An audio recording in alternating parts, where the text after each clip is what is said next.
સુરતમાં ફરી એક નશેડી અકસ્માતની ઘટનાને અંજામ આપ્યો હોવાની ઘટના બની હતી, જેમાં ઉત્તરાયણ પોલીસ મથકની હદમાં લજામણી ચોક પાસે દારૂના નશામાં ધૂત ચાલકે ડિવાઈડર કુદાવી બે કારને જોરદાર ટક્કર મારતા ભારે અફડાતફડી મચી જવા પામી છે। સુરત શહેરમાં નશાખોર વાહન ચાલકોનો આતંક અટકમાં નામ નથી લઈ રહ્યો।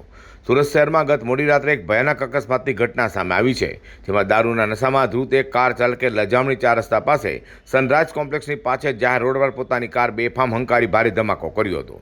નશામાં ભાન ભૂલેલા આ ચાલકે પોતાના કાર ડિવાઈડર સાથે અથડાવી હતી અને ત્યારબાદ ડિવાઈડર કુદાવી રોડ પર ઉભેલી અન્ય બે કારને પર જોરદાર ટક્કર મારી કચ્છરઘાણ વાળી દીધો હતો।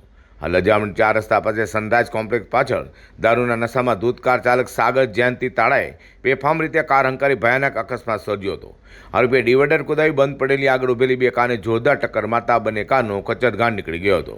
અકસ્માત બાદ આરોપી સ્થળ પરથી ભાગવાનો પ્રયાસ કરી રહ્યો હતો, પરંતુ સ્થાનિક લોકોએ તેનો પીછો કરી રંગે હાથે ઝડપી ઉત્તરાયણ પોલીસને સોંપ્યો હતો।